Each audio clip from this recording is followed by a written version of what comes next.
안녕하세요. 사연채널 여러분. 저는 경기도의 한 브랜드 아파트에 거주를 하고 있는 30대 중반의 여자입니다. 제 소개를 해야 하는데 대뜸 사는 곳부터 소개를 해서 괜히 송구스럽네요. 요즘 경기도 좋지 않은데 말이죠. 하지만 저는 오늘 이 사연을 시작하기에 앞서 제가 사는 곳에 대해서 꼭 언급을 해야만 합니다. 정말 필요한 소개말이거든요. 저는 고등학교만 졸업을 했지만 일찍이 사회에 뛰어든다고 산전수전 다 겪어낸 사람입니다. 친정 형편이 좋지 못해서 대학을 가지는 못했지만 애초에 저조차도 공부에는 뜻이 없었어요. 그래서 어떻게든 돈을 벌어보려고 열심히 그쪽으로만 공부를 했고 여기저기 안 해본 알바가 없을 정도로 돈 버는 일에는 죄다 뛰어들며 살았습니다. 지금에야 공부보다도 하고 싶은 일이나 돈 버는 일을 하는 것이 더 중요하게 여겨지지만 그 당시만 하더라도 공부가 전부인 양 하던 분위기였거든요. 그래서인지 주변 사람들 눈초리도 받고 참 별거 아닌 것에 자존심도 많이 상해버리곤 했어요. 하지만 독하게 마음먹고 친정의 보탬이라도 되겠다며 열심히 일을 했습니다. 그러면서 평생 엮이기 싫다 생각이 들 정도로 지독한 사람들도 수두룩하게 만나봤고요. 그 덕에 저는 어린 나이 때부터 사회 경험도 쌓은 동시에 인간관계에 대한 교훈도 많이 얻었답니다. 울기도 많이 울고 좌절도 많이 했습니다. 다 포기도 하고 싶었고요. 하지만 참고 살다 보니 운이 좋았는지 일은 잘 풀렸어요. 수중에 있던 돈으로 시작했던 사업이 잘 풀렸고 지금은 사장 소리를 들으며 갑질 않는 사람들하고는 멀찌감치 거리를 두며 살 수 있게 되었거든요. 제 직원들을 두고서 베풀며 살 수도 있게 되었고 열심히 일만 하느라 결혼 따위는 못할 줄 알았는데 남편을 만나게 되어 결혼도 하게 되었네요. 지금은 남편이랑 같이 동업을 하고 있고 열심히 살면서 벌어모은 돈으로 브랜드인 아파트 하나도 장만을 했답니다. 대출은 전혀 없고요. 제 노력의 보상이라 생각을 하며 소중하게 여기고 사는 중이에요. 참고로 이 집의 지분은 제가 60% 정도이고 남편보다 더 많이 가지고 있고요. 어디 나가서 내 집이 아파트라는 자랑을 해본 적도 없었고 그걸 자랑하려고 말을 꺼내봐야겠다는 생각을 해본 적도 없었습니다. 사업용으로 쓰는 SNS 말고는 제 개인적으로 저를 드러내기 위해서 사용하는 SNS도 없었기 때문에 그런 걸 공유할 일도 없었죠. 단지 집으로 들어가고 아늑한 침대 위에서 잠이 들 때마다 고생했던 과거로부터 벗어나게 되었다는 감사함 정도는 늘 생각했던 것 같네요. 하지만 겸손하고 감사해하면서 사는 저에게도 여전히 파리는 꼬였습니다. 이렇게 살면 주변에 비슷한 사람만 모이게 될 줄 알았는데 잘 살아보려고 해도 파리 같은 사람들은 여전히 꼬이더라고요. 특히 시댁 사람들의 경우에는 제가 안 보겠다고 안 볼 수도 없는 존재들이었기 때문에 관계에 있어서 어려움이 훨씬 더 컸답니다. 저희 남편 정말 좋은 사람이에요. 일도 열심히 하고 그렇게 일을 위해서 가정을 위해 돈을 모으기만 할 줄 아는 멋모르는 사람이었죠. 그렇게 일하고 책임감 강한 모습에 제가 반해서 결혼까지 오게 된 것이기도 하고요. 하지만 남편의 가족을 두고 보면 정말 욕할 일이 천지빛가인 사람이었습니다. 신이 제 남편에게 모든 걸 다 줬는데 딱 하나 가족만큼은 완벽하게 만들어주지 못했구나 싶었을 정도로 시댁 식구들은 제 남편의 흠이었어요. 시댁에 돈이 없는 것도 아니고 시아버지가 회계사셔서 나이 먹으신 지금까지도 수입은 있을 만큼 능력이 되는 분이셨어요. 시아버지가 그 와중에 부동산에 관심이 많아서 집도 2채 가지고 계실 만큼 물려줄 재산도 조금 쌓아두셨었고요.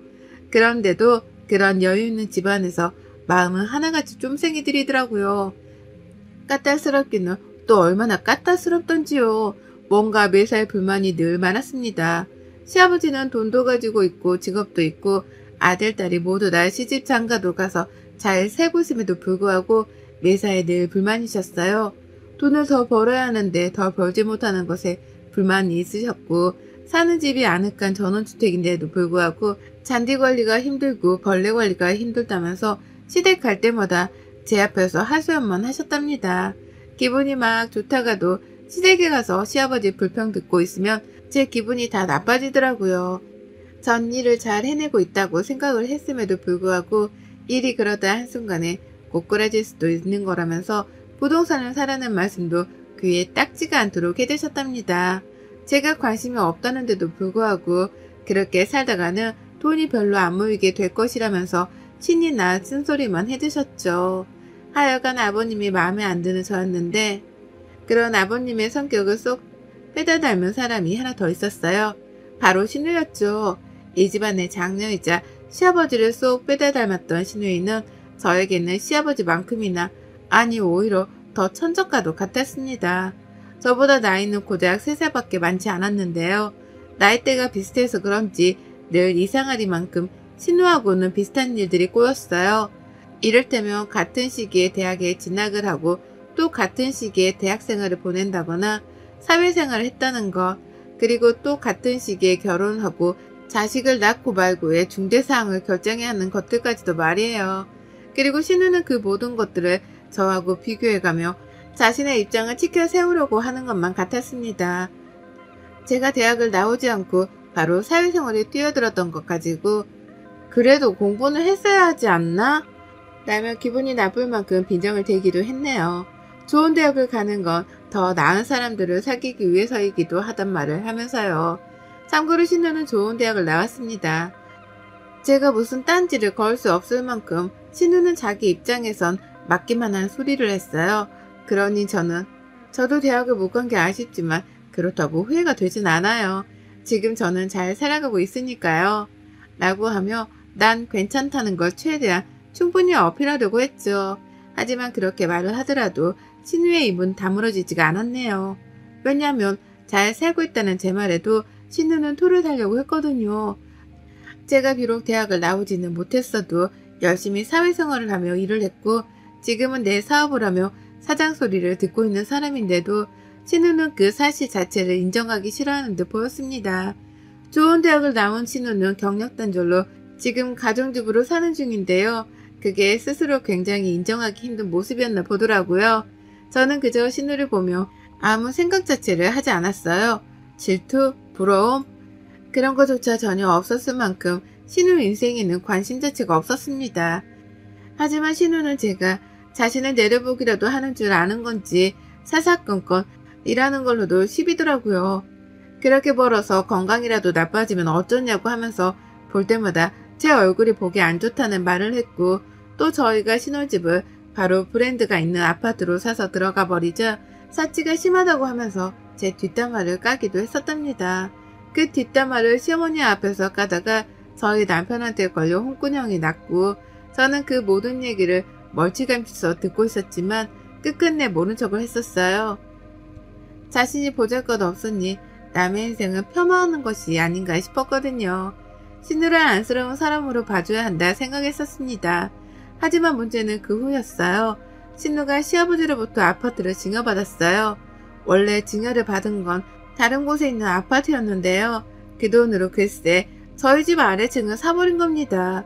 같은 브랜드, 같은 아파트, 같은 동 바로 아래층으로 신우가 이사를 들어온 거예요. 왜냐고 묻지 마세요. 저도 모르니까요.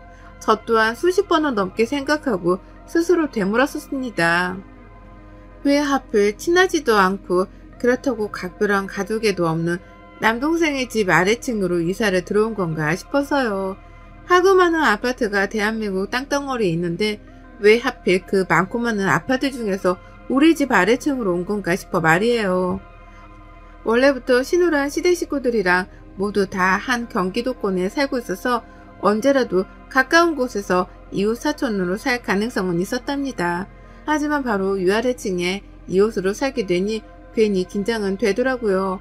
신경을 쓰지 않고 살려고 하더라도 은연중에 신우를 신경 쓰게 되었고 괜히 출퇴근을 하거나 장을 보러 나가는 길에조차도 엘리베이터 안에서 신우를 만나게 되진 않을까 하는 긴장이 들기 시작했어요. 이왕이면 안 보고 안 마주치는 게 좋은 신우인데 마주치게 된다면 과연 내 기분이 괜찮을런가 싶어 걱정이 들었거든요. 아무튼지간에 이웃이 된 신우랑은 최대한 마주치지 않게 바랬습니다. 남보다도 못한 가족으로 사는 사람들이 많으니 우리도 그냥 그렇게 남보다 못한 사이가 되었으면 하기도 했고요. 그런데요. 저는 한 달에도 그리고 어쩔 땐 하루에도 몇 번씩이나 신우로부터 연락을 받게 되었답니다. 이렇게 연락을 자주 할 사이가 아닌데 이웃으로 엮이게 되면서 별 황당한 연락을 다 받게 되었어요. 바로 층간소음 유발자라는 이유 때문에 말이죠. 저희 부부가 층간소음을 유발한다더라고요. 자신들한테 말이에요. 저희 부부는 아이가 없습니다. 누구 하나 집안에서 뛰어다니거나 층간소음을 유발할 가능성이 있는 사람은 있지 않았어요. 물론 어른들도 층간소음을 충분히 낼 수는 있습니다. 하지만 문제는 저희 부부가 둘 다 일이 바빠서 평일 하루 종일은 거의 집안에 있지 않다는 것이었습니다. 평일 내내 집에 있지 않는 건 물론이고 주말이 되어서도 대부분은 일을 하러 나가거나 몸이 피곤해서 침대 혹은 소파랑 한몸이 되어 붙어 살곤 하는 편이었어요.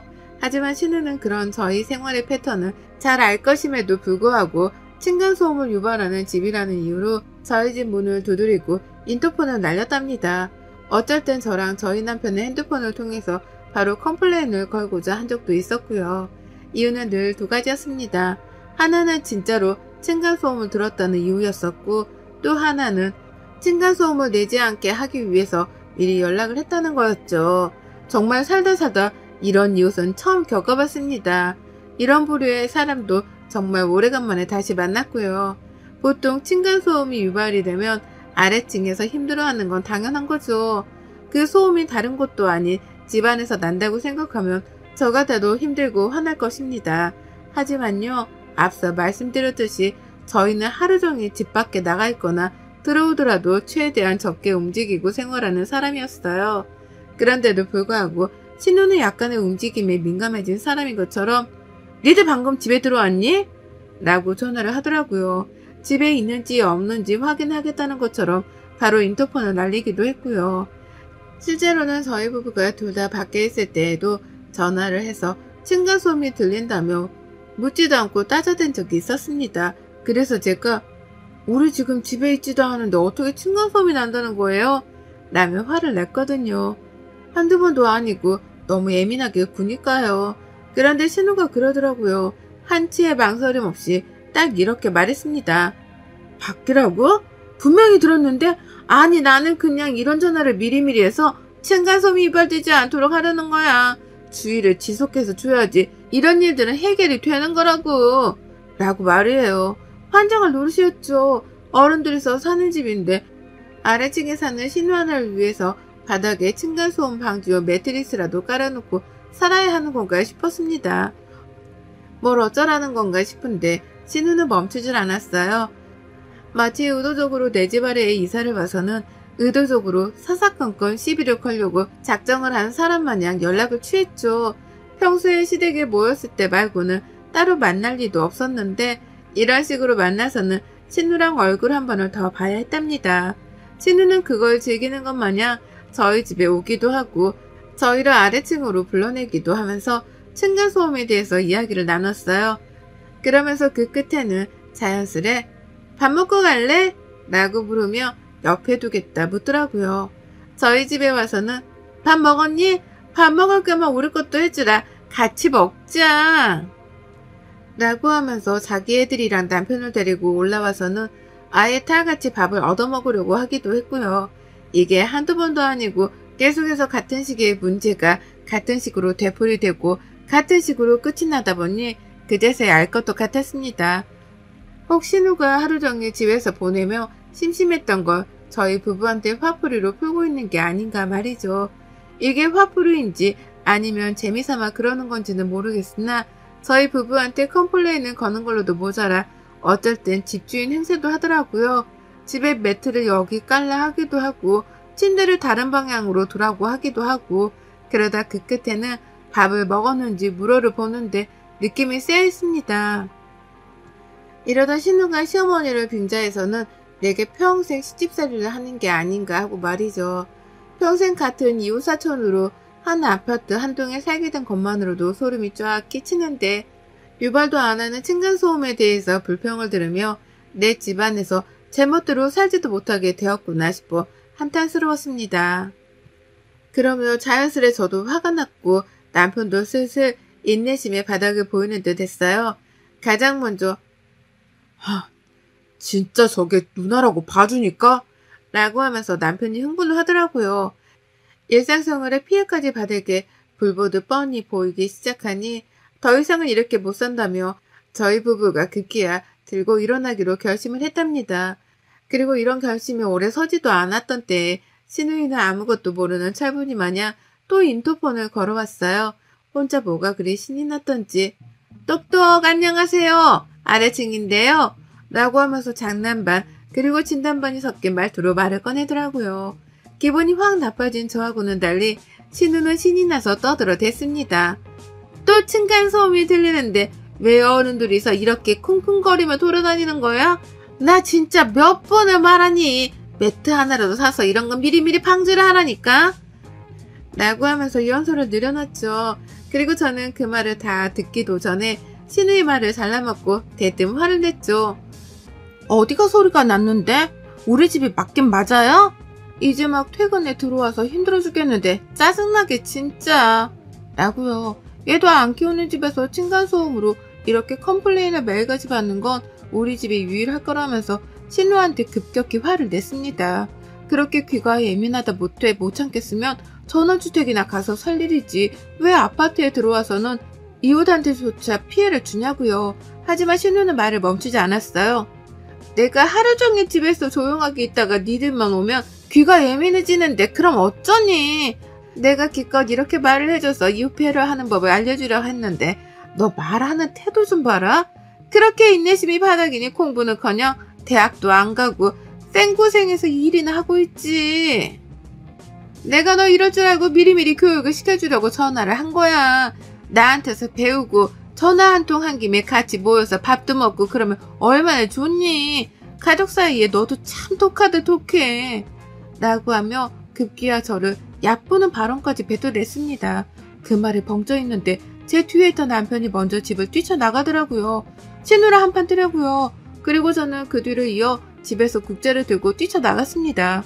들고 가려고 한 건 아닌데 요리하다 말고 인터폰이 울린 바람에 어쩔 수 없이 손에 든 채로 신우 집에 뛰어내려갔네요. 그리고 저는 남편보다 먼저 신우 집에 도착을 했고 신우가 문을 열어주며 얼굴을 들이내미는 그 찰나에 신우를 향해 적당히 좀 해!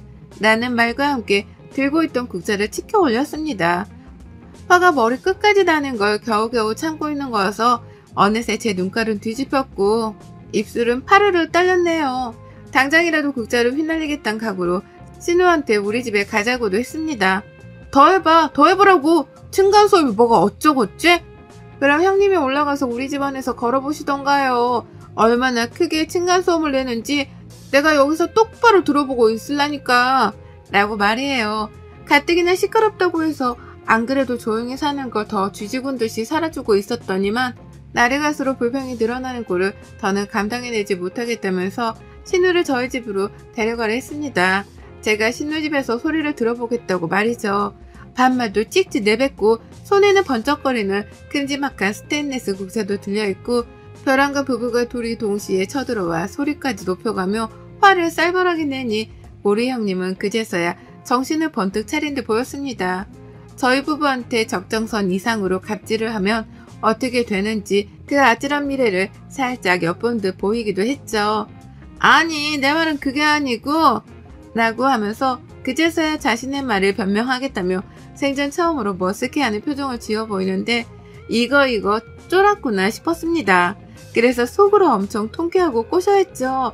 하지만 화를 풀진 않았어요. 신우한테는 이대로 쭉 화난 척만 하면서 영 쌩을 까고 싶었거든요.